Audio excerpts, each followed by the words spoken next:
di dalam kita menjalankan penyempurnaan kodrat diri kita menjadi sebuah wujud bagi Allah yang kita hindarkan bersekutu baginya dengan segala kesempurnaan. Menyempurnakan kodrat Allah pada diri sudah pasti kita menyempurnakan dari persekutuan dengan hadirnya prasangka sebagai kemanusiaan di dalam berwujud kepada Allah. Dalam hal ini perlu kita sampaikan, menandakan sudah berdirinya suatu kekuatan Allah yang wujud di dalam diri dengan sebutan aras, dan berkuasanya Allah pada diri disebutkan Qudsi Allah, dan terjadinya keajaiban keramat Allah pada jasad dinamakan ilmu. Dengan hal ini perlu kita melihat dari sisi uji layaknya kepada pengembangan pemahaman tentang kalam.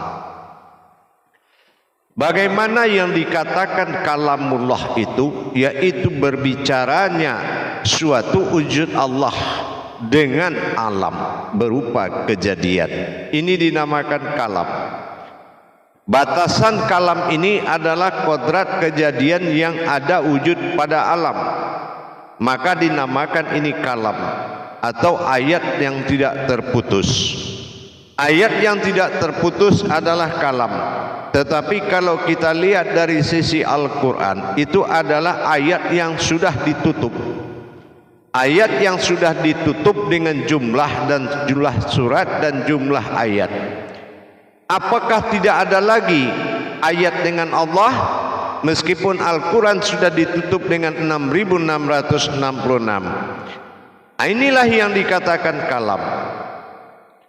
Kalau kita sudah memahami kepada makom tauhid, maka kita akan mengerti cara menjalankan kalam tadi. Jadi tidak ada lagi pedoman setelah kita memahami hakikat Al-Quran. Kita dapati amanah-amanah yang disimpan di dalam ayat-ayatnya bertemu dalam wujudnya diri menjadi suatu kodrat. Kodrat inilah yang akan bertajali dengan alam bernama kalam. Kalam ini bukan kata-kata, tapi kalam ini adalah bahasa kejadian. Kalau kita belum paham apa makna dari sebuah kejadian, yaitu bahasa. Jadi apa saja yang terjadi pada alam ini adalah bahasa untuk diceritakan kepada sebuah wujud yang dinamakan keinsanan. Dengan demikian kita sudah paham. Kalau kita melihat dari sisi pencarian melalui Al-Quran, ibaratnya kalau dibandingkan dengan segala nikmat Allah, Al-Quran adalah air setetes dari sebuah laut.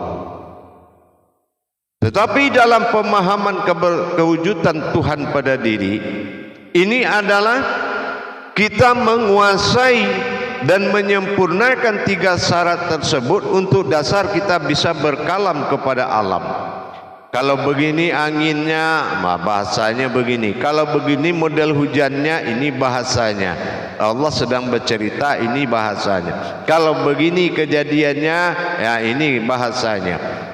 Itu akan muncul dan akan kita pahami setelah kita mengalami proses penyempurnaan dari tiga kodrat.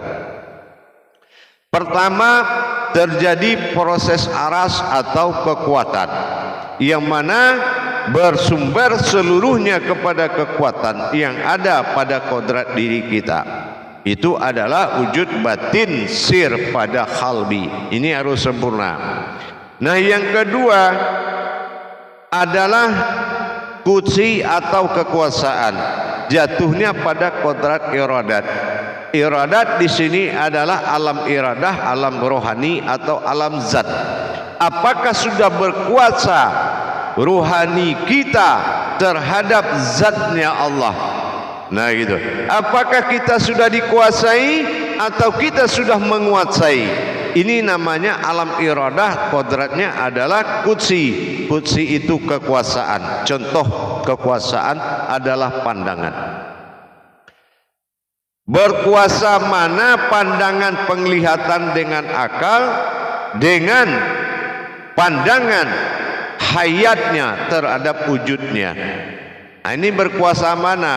Jadi ini perlu ditingkatkan. Sudahkah kita menguasai pandangan kita terhadap sebuah wujud Allah, sehingga kesempurnaan ini akan melahirkan peringkat yang ketiga, dinamakan ilmu atau disebut dengan keramatullah atau sebuah keajaiban. Dari hasil kekuatan dan kekuasaan aras dan kursi di dalam diri kita, maka wujudlah sebuah keajaiban. Apa keajaiban? Muncullah penampakan sebuah jasad. Ini dasarnya kita harus bisa tersambung dengan alam. Kalau sudah terjadi aras, kursi dan keramat, berdirinya aras pada batin, berdirinya kursi pada zat, dan hayatnya nur pada ilmu, yaitu jasad. Jadi impunan dari kodrat yang tiga tadi membuat suatu kesempurnaan kita bisa berkalam dengan alam semesta ini. Karena alam semesta ini ada dua kodratnya. Ada yang berkodrat ruh, jatuhnya kepada makhluk. Ada yang berkodrat batin, jatuhnya kepada alam. Nah, itu dua dia. Jadi kalau kita sudah bisa menata batin tersebut, tiga kodrat tadi, penuh perhatian kita, kalau kisultanil azim muazil manil kadim, kalau memang wujud Allah pada batin sudah menguasai dan menguluhiyah sebagai sumber ilmu, maka iradah lahirlah zat berkehendak. Apa yang dikehendaki zat sesuai permintaan insaniyahnya Allah, maka ilmu sebagai keramatullah akan menjadikan permintaan tersebut. Inilah hebatnya untuk mengenai kalam. Jadi kalau kita belum bisa mencapai titik kesempurnaan aras, kursi dan keramat ini, maka kita akan lengah, tidak paham, tidak mengerti tentang apa bahasa yang muncul dari alam ke kita. Gitu. Jadi kita nggak bisa terjemahkan. Kenapa? Karena alat untuk bisa kita berkalam kepada alam. Karena Al-Quran itu seperti yang saya pernah ajarkan, Iqra itu pecah tiga, jatuh ke ayat ke Al-Quran bernama kauliyah. Nah, jatuh ke alam bernama kalam, jatuh ke diri bernama kauni. Nah, ini sudah bisa kita hayatkan dengan masa tafakur yang berkepanjangan terhadap sebuah wujud tadi. Kalau kita sudah memang menjadi hayat kodratnya Allah dan iradatnya pegangan Muhammad pada zat dan ilmu pegangan maujud adalah Adam. Kalau semuanya ini sudah menjadi suatu wujud yang nyata, maka tidak perlu lagi memahami dan mengkaji sebelum dia menjadi tubuh. Kalau semua sudah menjadi tubuh, berarti tidak perlu lagi menjadi suatu amalan dan mengamalkan yang bersifat pecah tubuh tadi. Kenapa? Karena dia telah menzohir kepada Allah. Nah, inilah yang perlu kita tekankan. Bagaimana kita bisa menguasai batin diri kita dalam qalbi, dan bagaimana zat Allah wujud pada penampakan rohani, dan bagaimana sebuah ilmu atau diri yang berasal dari keajaiban Allah. Nah, kalau sudah begitu kesadaran kita, maka kita sudah bisa mendapatkan ilmu berkomunikasi dengan berkalam dengan semua alam. Tapi kalau yang tiga ini belum nyata di diri kita, karena menyempurnakannya itu dengan pandangan, bukan ada ayat penyempurna. Nah, bagaimana kita melihat arasnya Allah bernama kodrat? Nah, mana aras Allah, mana kodrat Allah tadi? Kekuatan Nah, kekuatan itu himpunan dari segalanya yang mawujud dari qalbi. Dan mana kekuasaan? Inilah zat. Ini yang dinamakan iradat. Iradat pegangan zat yang berkualitas Muhammad, dalam makom Muhammad. Nah, sudahkah kita memiliki batang tubuh Muhammad dengan zat tadi? Nah, akhirnya kita akan melihat suatu keajaiban, yaitu sebuah jasad yang berasal dari kekuatan dan kekuasaan. Berarti jasad yang sudah zahir ini adalah suatu wujud ilmu yang dibuat oleh kekuatan dan kekuasaan yang telah disatukan dalam bentuk hayatnya Allah, yaitu keramatullah, yang sebagai keajaiban Allah, induk daripada segala ilmu yang maujud jatuh kepada jasad. Dengan demikian kita sudah mulai menaiki masa kalam. Masa kalam yaitu bagaimana kita bisa tersambung dengan kejadian yang disampaikan Allah melalui alam. Timbul ayat-ayat kalam itu dalam kondisi menjadi sebuah kekuatan, dan ia menjadi sebuah kejadian.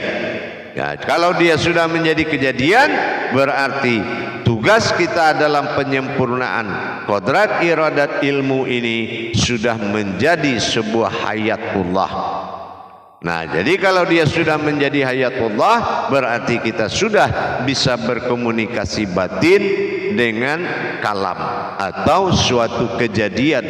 Jadi kalau kita belum paham ada kejadian, terus kita dimintain suatu petunjuk dari orang, terus kita belum paham menceritakan. Kenapa?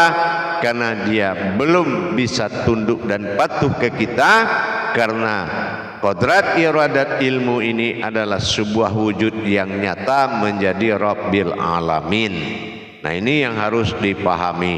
Barulah kita bisa melaksanakan ilmu kalam, yaitu bisa bicara dan mengerti maksudnya petir, mengerti maksudnya angin, mengerti maksudnya semua kejadian. Dan akan kita bijaksana setelah kita tahu arti dan maksud kejadian ini. Ini yang dikatakan kalam.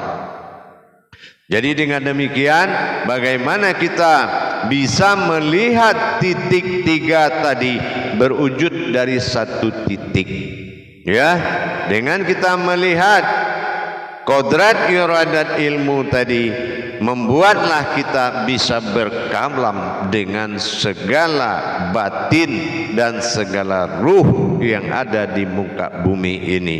Karena apa?